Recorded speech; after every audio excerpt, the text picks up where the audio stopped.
Hi, I'm Phil Howard, Superintendent of the Jackson City Schools, and I have the honor of presenting the Rotary program for today. So I want to thank Rotary for allowing me this opportunity. I plan to go over our COVID situation and the way that COVID has impacted the school district and what our plans are actually moving forward. What we would like to do is, our plan is to try to go ahead and make it to the Christmas break, which would be the rest of this week and all of next week. We have seen a little bit of a spike here in the last week or two, and what I plan to do during this program today is show you some of the data that we're using to be able to make the best decisions going forward. I really believe that we still need to be in school, and the reason that I think we need to be in school is because I believe that the school is absolutely the safest place in town. Some of the measures and the protocols that we have in place, the spread in the contact tracing is not proven that there's any spread in the school or any transmission going on in the school. Now, let me just show you some of the things that we've done to try to make our schools as safe as possible.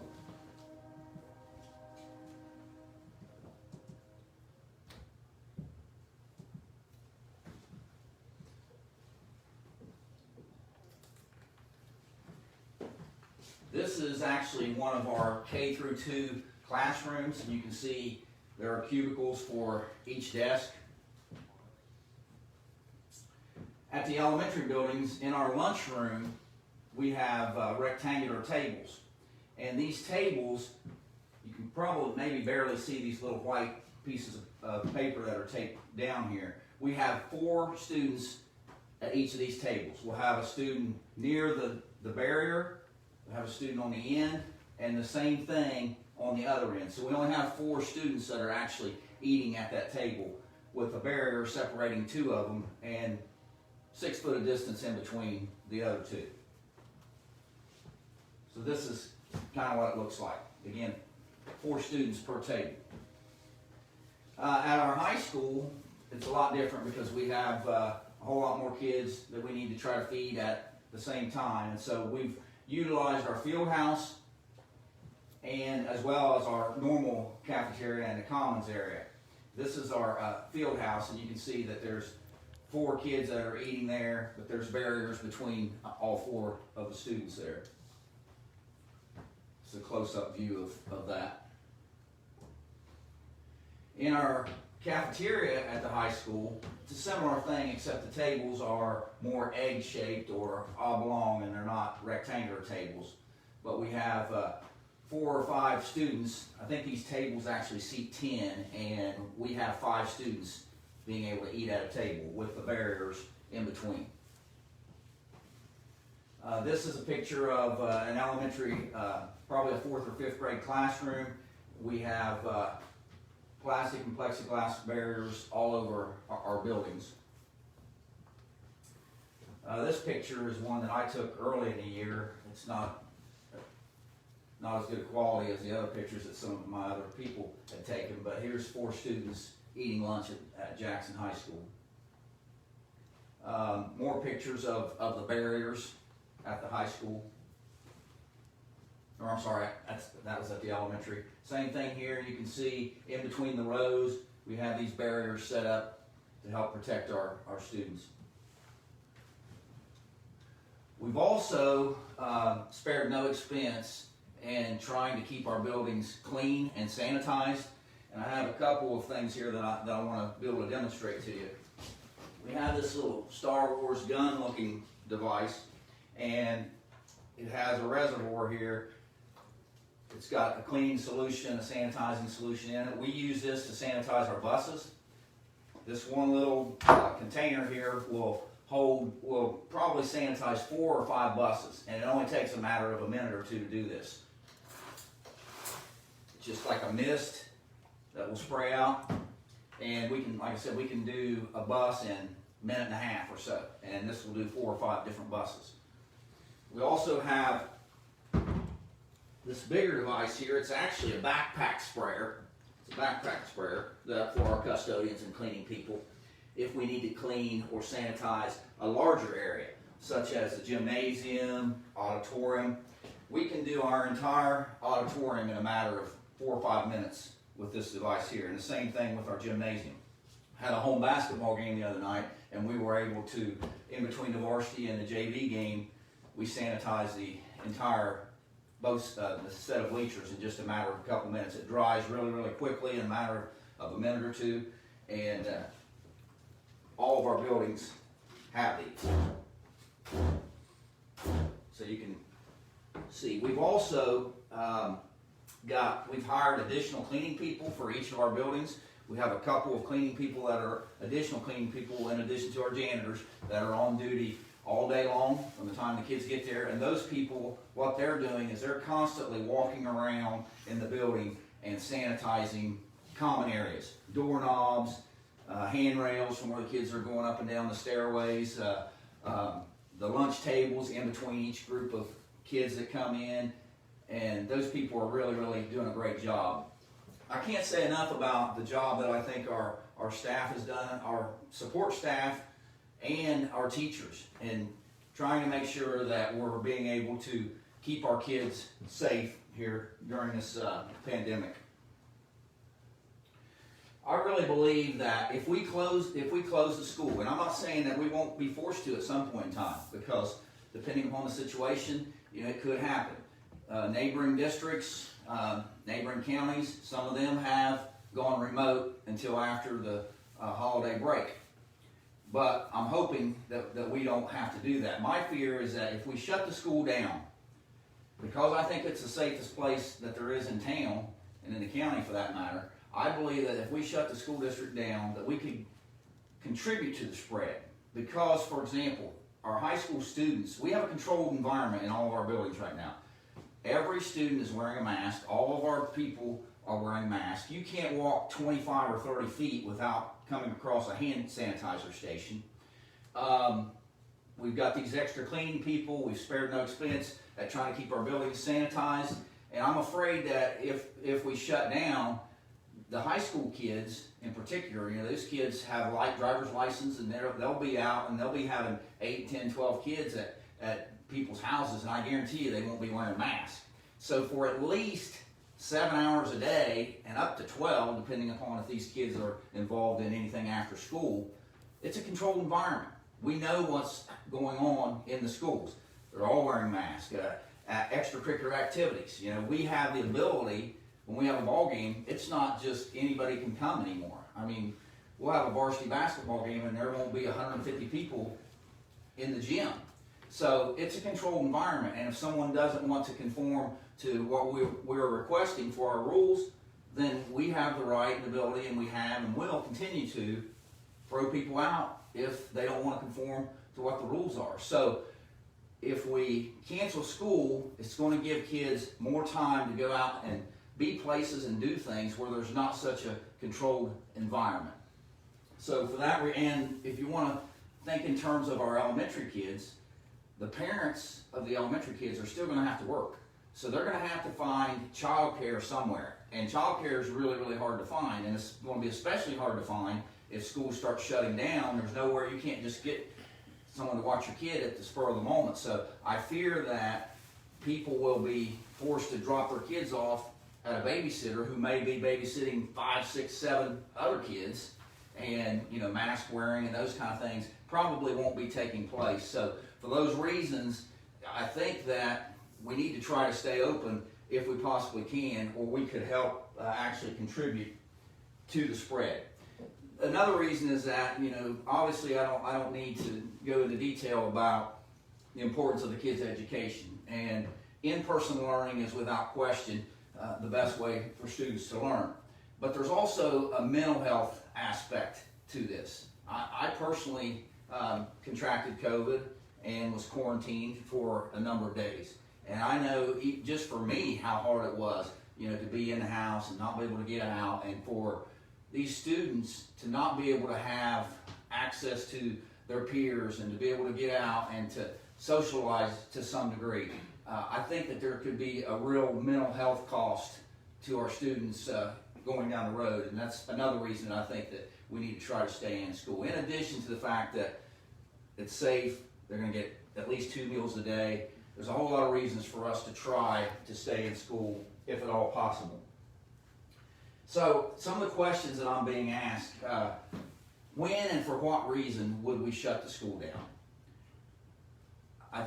I think the main thing that we would look at is that we're looking at if we can't staff the place. I'm never going to criticize, I don't want to come across as being critical of any district, whether neighboring county or whatever, that has decided to close. Every district has their own unique circumstances. Just like in the wintertime when we have snow, we might have to shut down, Oak Hill, Wellston might be able to stay open. There's all kinds of reasons, and every school district is unique. So I don't want to come across as being critical of what any other superintendent or board of education has decided for their district. If you can't staff your buildings or you can't get your kids here, then obviously you're going to have no choice but to probably close down. And I think that's been the case in some of these instances where schools have decided to go remotely here in the last few days. But as of right now, and I'm going to show you some data here shortly, I don't think we're in that position. Not yet. Now we realize that that can change real quickly, as we've seen, because I've talked to some superintendents on one day and they're like, we're trying to get to the break, and then the next day they're announcing that their district's going to be going remotely. So we realize that it's a possibility at any given time, but we're still trying to chug along and hopefully be able to get 6 or 7, 8, well actually 8 more days after today of schooling in before the break. I also feel like that if we shut down now, you've got 2 major holidays that are coming up over the break. You've got Christmas, there's going to be a lot of gatherings of people, whether, people, they're just not going to not be around their families in a lot of cases. And you've also got the New Year's holiday. So if you try to come back to school in early January or middle of January, my fear is that it's going to be worse than what it is now. And so you're going to be put in a position of where you're trying to decide whether to come back to school when it's worse than it was when you went out to begin with. So I just think that we don't know what January and February are going to bring. There's a great chance that everybody may be out of school in January and February. And so for those reasons, I think that we need to try to get as much schooling, in-person schooling in as we can, while we can. So the reasons that we would shut down would be if we can no longer staff our buildings, or if we see, and so far we have not seen this, if we see that the spread or the transmission is taking place in our schools. And so far during the contact tracing with the county health department, that's not what we're seeing. Yes, we've had some cases. We get a new case or cases every day, but what we're seeing as far as where that's taking place, they're not getting COVID at school. They're getting COVID either at home, some event going on outside of the school, weddings, church, funeral, all different kinds of places. But the transmission and the spread is not taking place in the school. If we see that start to happen and the contact tracing shows that we're contributing to making it worse, then we would certainly shut down the schools at that point in time. So staffing, and if the spread happens in the school, is when we would shut the school down. Another question that I'm getting asked is, would it be all of our schools? If we decide to close, would it be all of our schools, or would it be particular buildings? And the answer to that is, I don't think it has to be all or nothing. I mean, for example, yesterday I think Northview had about 91% attendance of their students. So I don't see any reason that we would want to shut that particular building down. I'm guessing that it would probably be more along the lines of, maybe the high school and the middle school go remote and then 3 elementary stay open or whatever, but it definitely does not have to be all or nothing. And we've had that situation before. We've had water breaks, where we can't open a building on a particular day because the water to that building, we don't have access to water to that building. We don't shut the whole district down. We shut down that particular building.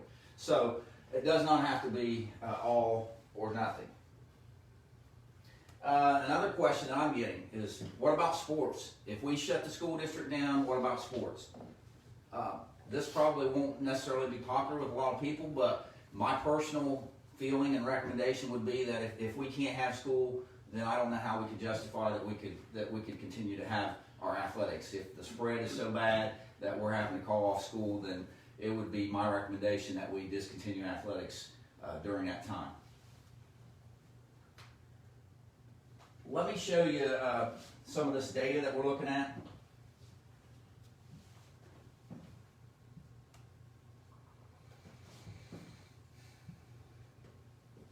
Okay, I want to focus on the bottom piece of this, online students. Now this should say end of the first grading period and not first semester. So back at the end of the first grading period, this is how many students that we had from each particular building that had signed up to be online. And it's roughly 450 students.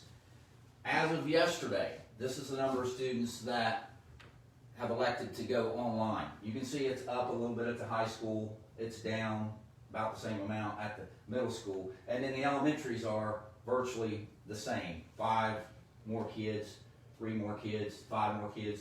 So both of these are about 450 students that have elected to go online. So we haven't seen a huge influx of people in the last 2 weeks calling saying, you know, hey, I want my kid to go online.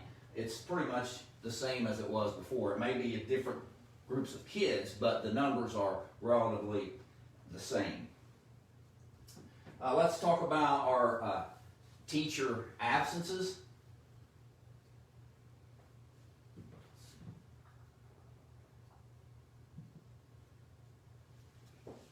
Today in the district, this is the amount of teachers that we have out. Jackson High School has 4 total teachers out. 3 of them are out for COVID, but there's only 1 positive case and 2 are quarantined. The middle school, we have 5 teachers out.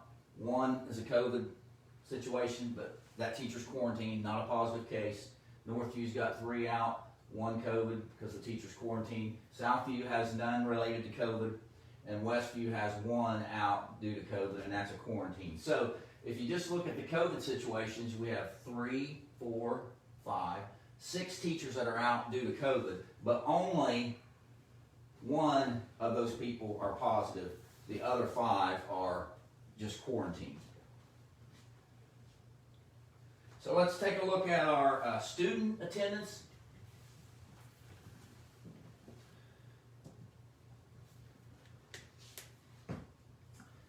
And this is from yesterday, student attendance yesterday.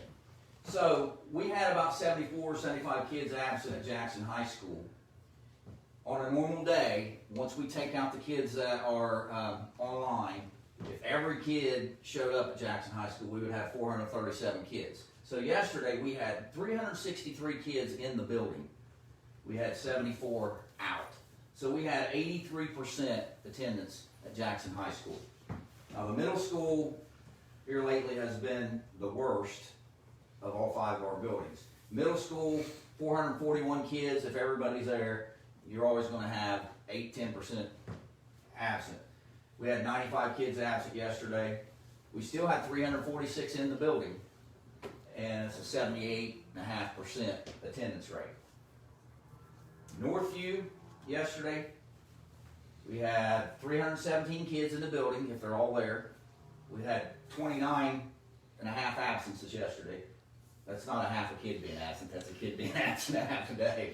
But, we had 287 kids, 287 and a half days of presence yesterday, and over 90% attendance at Northview. At Southview, 346 kids, if they're all there. We had 59 absent, 287 butts in seats, and a percentage of about 83% that were present. At Westview, very similar to Southview, 344 kids if they're all present. We had 56 absent, 287 butts in seats for about 84% attendance. So I would ask you to, if you want to look at it, look at it this way. You know, if you add up all the kids that we had in school yesterday, we had about 1,570 students in school. And these kids need to be in school. That's 1,570 students that, if we shut down, that are not going to be able to have in-person learning. Yeah, we had about, well, if you add them all up, probably 330, 340 students absent, but we still had 1,570 students in our buildings that need to be educated. Another thing, last year we went through a rough stretch, and it was in February when the flu was really hitting. Who knows, maybe it was coronavirus at that time and people just didn't know what it was. But if you remember, there were a lot of people sick.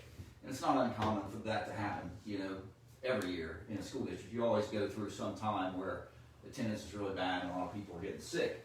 But I wanted to do a comparison of when the flu season hit last year.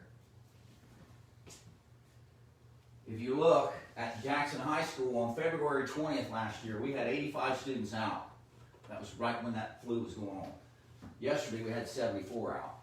We had 99 out at the middle school. Yesterday we had 94 out. Northview had 94 kids out during flu season last year on that particular day. We had 29 out yesterday. And Westview and Southview were almost identical to what we had out yesterday. So it's not, our student attendance is not as bad as it was last year when we were dealing with the flu. And our staff attendance was far worse when we were dealing with the flu last year than what it's been so far dealing with COVID.